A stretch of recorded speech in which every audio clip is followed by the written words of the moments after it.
Welcome to part 2 of the aging process for student ministers. I hope that during the first session you enjoyed learning some of the background information of how we did the research and put together the process for this project.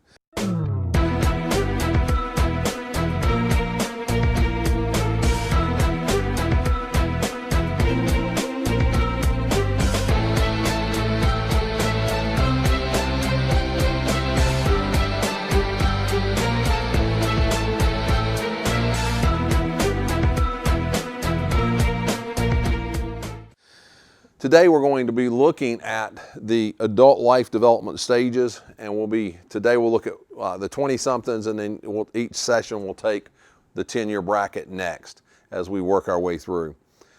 To start us off though, there's some basics we need to be looking at as we look at life stages that I wanted to kind of lay out, and that's what's here on the screen now.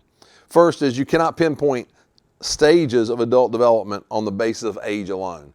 So there's not a clear cut at 29 years old, 364 days, 365 days, and then boom, you're now 30, and so it changes and you jump to the 30-year-old category. It is a gradual process, and so it is not an instantaneous switch from one age bracket to the next. You cannot expect guidelines and markers to apply to all people in all situations. We do know that different people age mentally even in different ways, and so this is not going to be an exact science for all ages, and so there will be some differences. So as you look at the classifications, the characteristics that we'll go through, you may say, well, I'm not there yet, or I've already been past that. You'll be able to see, and so it's not a perfect, but it does give us some guidelines and some good insight into the aging process for student ministers. And then the developmental characteristics are markers that help people have a better understanding of the aging process.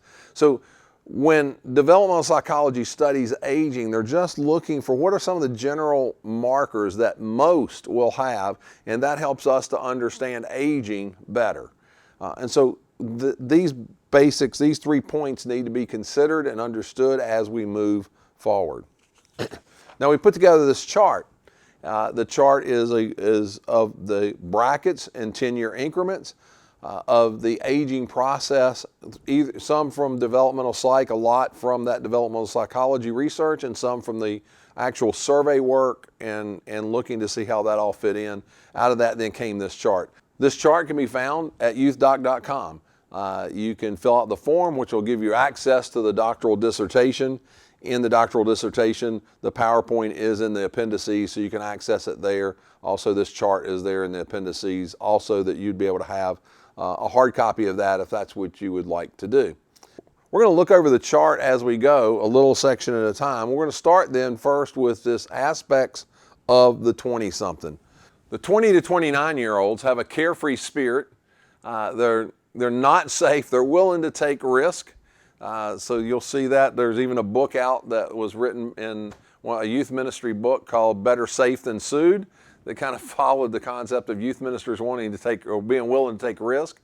They're early in their self-discovery. They're learning who they are. So they still haven't really quite figured out who they are. They're learning to apply or adjust formal training and teachings. They're questions of preparedness for the task ahead.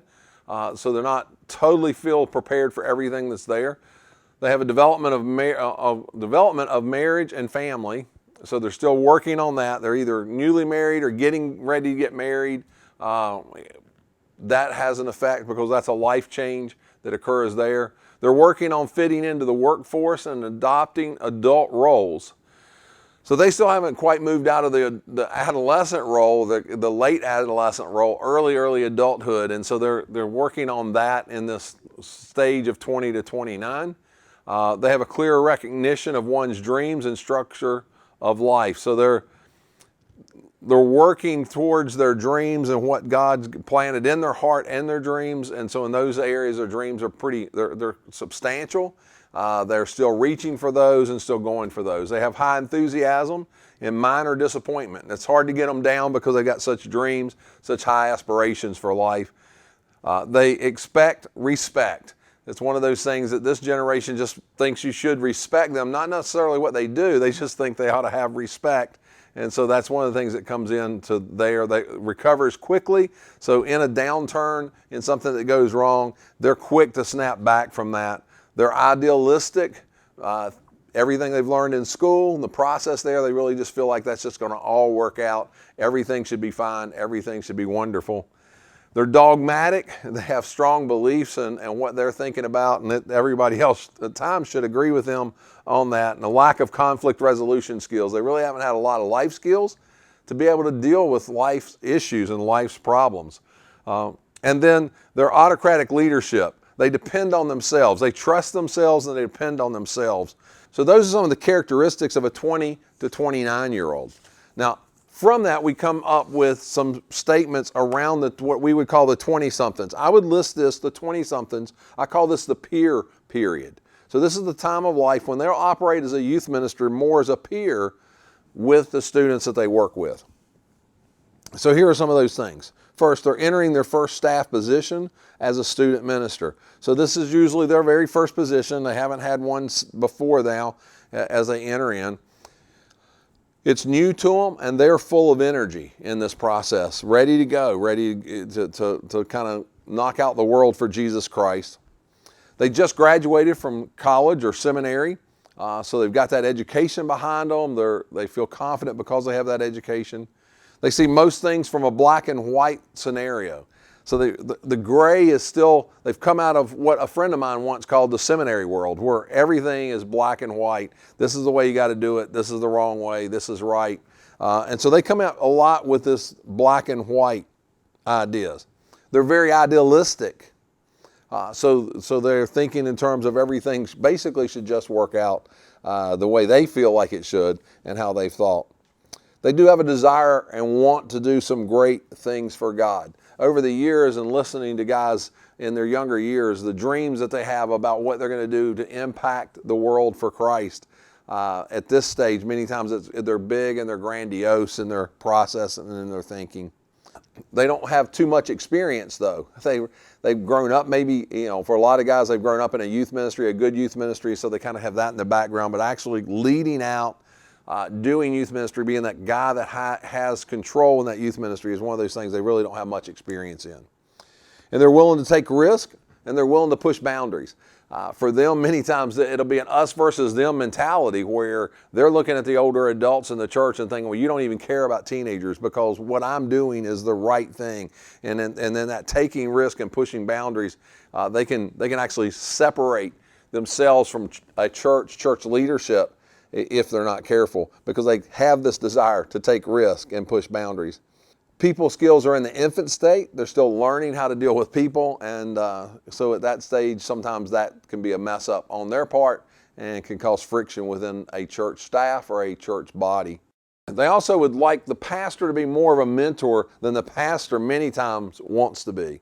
Pastor many times wants to hire the youth minister to take on and run the youth ministry, and the youth minister, like, I'm coming out of seminary and I'd love to come alongside of somebody and love the pastor to spend a little more time with me. So sometimes that can create a conflict within a church setting when the pastor has a desire that he's hired this guy to do his job, and yet the youth minister would like the pastor to be there for him.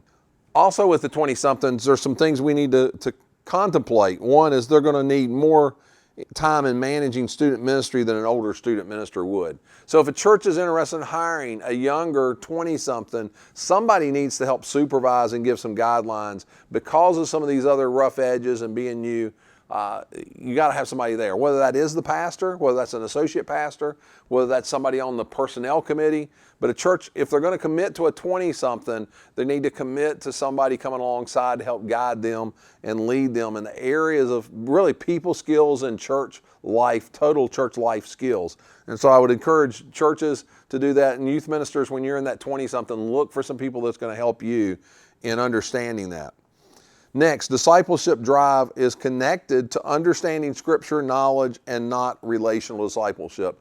Typically, the 20-somethings concept of discipleship is kind of like book learning. Let me get you together. Let me look at the Bible. Let's all gather together, read the Bible together. And so it becomes almost like, if you want to think in terms of a class structure, that I want to teach you discipleship. We see that in so many ways in those 20-somethings early days. They've went through school, they've been in that model, and so they bring that model right back into the church, and they really push on the aspect of teaching in a formal setting versus a discipleship in a relational basis.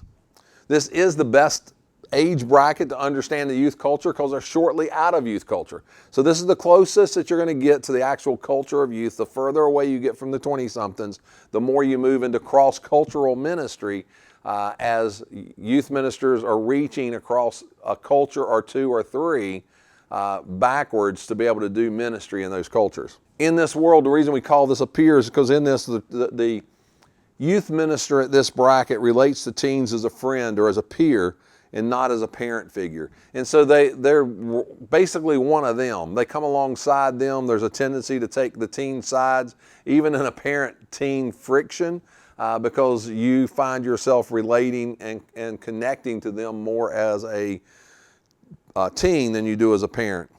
And then they're willing to take risk. And so once again, back up to supervision, sometimes you need some supervision around the 20-somethings, that if you're as a church are going to hire them, or as a pastor you're going to bring a 20-something in on your church staff. Also, because of the nature of this project, I wanted to look at some things that were helpful to search committees of 20-something. So on this slide I've got some issues that will help search committees. First, you need to, as a search committee, understand that this person understands youth culture. They're going to understand the youth culture better than any other candidate that you're going to have. So they're going to know what the cool words are, the cool fashions, the latest video games, the music that the students are listening to. This age bracket is going to have a whole lot better chance of understanding that. And so if you want somebody who's really radically connected to their culture, then this is a candidate to possibly look for. But once again, as I've said a couple times, they're going to need supervision. You can't bring in a 20-something, expect them to run the youth ministry without any kind of bumps in the road. All of us have had bumps in the road. The stronger your people skills, the easier it is to deal with the bumps. But the other side of that is the more you learn how to avoid the bumps, the older that you get. Not taking away from a 20-something, I think there's huge value there, but as a search committee or as a pastor, understand they're going to need some supervision. And once again, as a youth minister, if you're in that age bracket, be open to some levels of supervision to help keep you out of trouble. They also will not be as strong in ministry to parents. It's just the fact they're not one, and they're not close to one. And so it's harder for them to make a connection. It's harder for them to be there for parents. Parents aren't going to rely on the student minister for some of those harder interpersonal problems that families may go through as a teenager enters adolescence. I know in my ministry, what I saw was that as my son became a teenager, I became one of the parents then. It was like I understood now what the parents were going through, and myself and my wife both understood adolescence. We just didn't understand it in the home till it came to our home. My wife has a master's in counseling. I had a master's of religious education with a whole life focusing on youth ministry. But as my teenage son came into my home, as he went into puberty, it radically changed some of our approach and our thoughts about adolescence because it was there in our home. The 20-something's not going to have that availability. And so parent ministry is going to be a little harder for them. They'll need to bring in some people to do parent ministry, bring in some experts, maybe use some parents, you can lead some discussion around with parents. But to give strong advice to parents is going to be harder for that 20-something. And then if a church has a good amount of broken homes within the student community, the committee may want to consider an older student minister. And I put this in the notes because sometimes it's about who you are as a church as to what age you should hire. And so search committee, understand that if you've got a lot of broken homes, the advantage of an older youth minister, if you continue to watch in the next series, you'll see why there's some advantage to consider an older youth ministry in that setting within the structure of your church. Hope this 20-something started some interest in you. If you are 20-something, it gave you some encouragement. If you're past 20-something, you could look back and go, oh yeah, that was me back then, and I'm here now. We'll be picking up in the next session, the 30-something. Thanks for watching. Hey, I'd love for you to subscribe to my channel.